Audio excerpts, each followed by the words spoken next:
Okay, write a polynomial function with the given roots. Now we did kind of an exercise like this earlier in this unit, but now things are going to get a little bit more difficult. This one's easy. This is a cookie cutter one.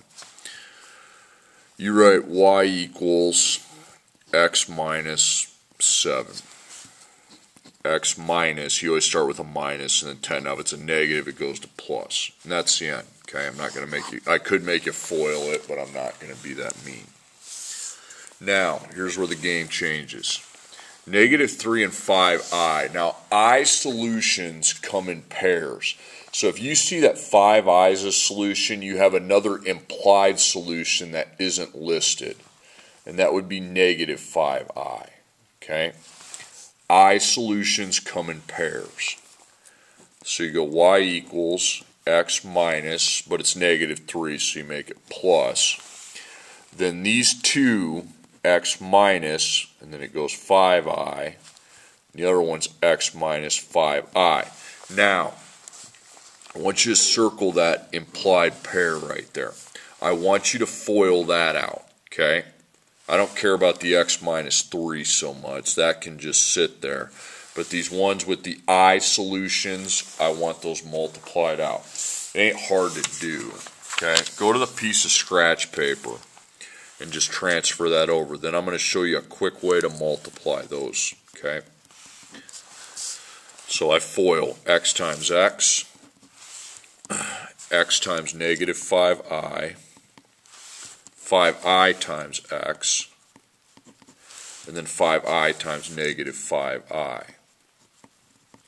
So it's x to the second, negative 5, and then ix, okay? Positive 5ix. Well, those cancel because they add to 0. That always happens when you're multiplying conjugates, where a plus and a minus binomial.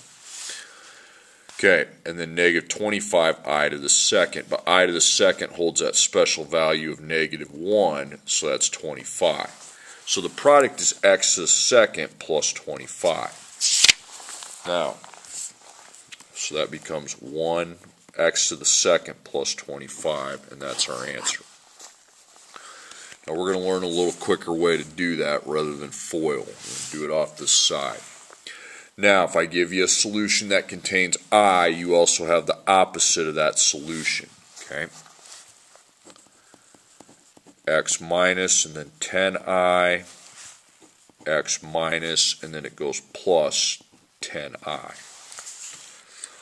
Now, circle the i's. I want that multiplied. I want that simplified. Really, the middle two are going to cancel out every time. So why don't we just do this? Why don't we just take x times x, and then the negative 10i times the positive 10i. That'd be to make simpler sense. So that'd be x second. This would be negative 100i to the second, but I to the second holds that value of negative 1, so that's 100. So we have x to the second plus 100. So if you have i's within the solution set, I want it wrapped up into one single parenthesis. Now, i's isn't the only thing that come in pairs. Negative 2i and the square root of 10, okay? So I know that positive 2i also is there. Now, an irrational square root also comes in implied pairs. So I got positive square root of 10, so then negative square root of 10 is also there. Okay? So the i's and the irrational square roots come in pairs. So I go y equals parentheses x minus 2i. X minus, make that plus 2i then. Now we have these two. X minus, and then plus the square root of 10, and x minus the square root of 10. Now, like with the i's, I want that wrapped up into a single product. Okay? So I can just take x times x, and then negative 2i times positive 2i. You don't need to do the middles because they just cancel out, as I showed on the scratch paper. So it's x to the second, and then negative 4i to the second. So that's going to be negative 4 times negative 1. That's 4. So it's x to the second plus 4. Now, I can get by with the same thing here.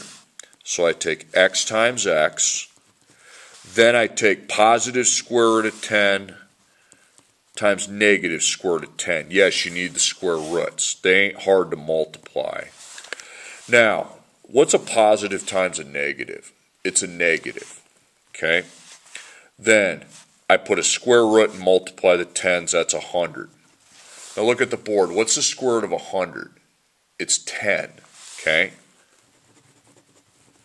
So it's x squared minus 10. The negative doesn't go away on that, okay? So x to the second minus 10. And I'm not going to make you FOIL that. I could if I wanted to, but I'm not going to. But the i's and the irrational square roots I want FOILed into a single parentheses. Okay, next one, negative 6i. So it's an I, so it's got to be positive 6i. And then an irrational square root of 2 means I would also have negative irrational square root of 2. The i's and the irrational square roots come in pairs. X minus 6i. X minus, and it goes to plus 6i. X minus, the irrational square root of 2. X minus, but on the negative, it go to plus square root of 2. Now, I want this and this simplified. So I can just take x times s. I'm only doing the outer one, or the x and x and that, because the inner two products cancel. Okay? So x to the second, that's negative 36i to the second. So it's negative 36 times negative 1, that's 36. So it's x squared plus 36. Okay? And then here I can just take x times x, and then negative square root of 2 times the positive square root of 2. So that's x to the second. Negative times positive is a negative, and then the square root of 2 times the square root of 2 is the square root of 4, but the square root of 4 is equal to 2 whole. Okay? So it's x to the second minus 2. Good enough. Okay, 4, that's not an I, it's not a square root, it does not have an implied opposite. Not an I, not a square root, does not have an implied opposite. This one has an implied opposite. So negative 3i. So y equals x minus 4, x minus 6. See, those are not imaginary numbers with the I, they're not irrational square roots, they do not have their implied opposite. X minus 3i, x minus, make that plus 3i. That has to be simplified. That doesn't, okay? You can just drop those other ones down, okay? The ones without their implied opposite. Now I want that simplified, so I take x times x, and then negative 3i times positive 3i. That's how to quickly find a product of binomials where they're just conjugates, minus and plus. And then negative 9i to the second, that's negative 9 times negative 1, which is positive 9. So it's x squared plus 9. Again, I don't care about the ones without the i's or the square roots. They can just sit there. But okay, negative 2, negative 3, and square root of 5. These do not have implied opposites. They're not i's, they're not irrational square roots. This does. Square roots have to come in pairs, the positive and the negative. So when you see one, you got to have the other. X minus, you go to plus 2. X minus, negative 3 would be plus 3. X minus, go to plus the square root of 5. Then x minus, and then square root of 5. Now I don't care. You can leave those unsimplified. That's fine. But I want that multiplied because it's easy to do. X times x, positive square root of 5 times negative square root of 5. So that's x to the second. What's a positive times a negative? Negative. You can multiply the square roots together to get the square root of 25, but the square root of 25 is equal to 5 whole. x to the second minus 5.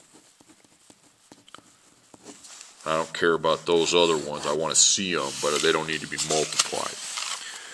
Okay, then the last one. Okay, can't have one I without the other. Can't have one I without the opposite. You can't have an irrational square root without the opposite. So y equals x minus 2i, x plus 2i, x plus 5. It doesn't matter the order you write it. X minus 5i. And then x plus the square root of 6 and x minus the square root of 6. Well, I want that product, and that product found. Okay, so it goes from 6 to 3. So I take x times x, and then negative 2i times positive 2i. So it's going to be x to the second power, and then negative 4i to the second, but I to the second is equal to negative 1. So it's 4, positive. X to the second plus 4 is what comes out of that product. Simplify. Now, if you think that's x second plus 25, you're right. Okay. So x times x, then 5i times negative 5i. You don't need to do the inner two products because they cancel out. I proved it there. Negative 25i to the second, so it's going to be negative 25 times negative 1, so it's 25. So it's x second plus 25. Okay, then I want that found. X times x, and then positive square root of 6 times negative square root of 6. So that's x to the second, and that'd be negative square root 36, because that's 6 times 6. But what's the square root of 36 actually equal up on the board? It equals 6 whole. So x to the second minus 6. By the way, in case you're wondering, the i's always result in plus, the square roots will result in a minus. Okay. Square roots always result in minus and then the whole number. Okay, the number without the square root. That's not a coincidence. The i's always result in a plus. Okay, and then it's really just 2 times 2 without the I. Same thing here.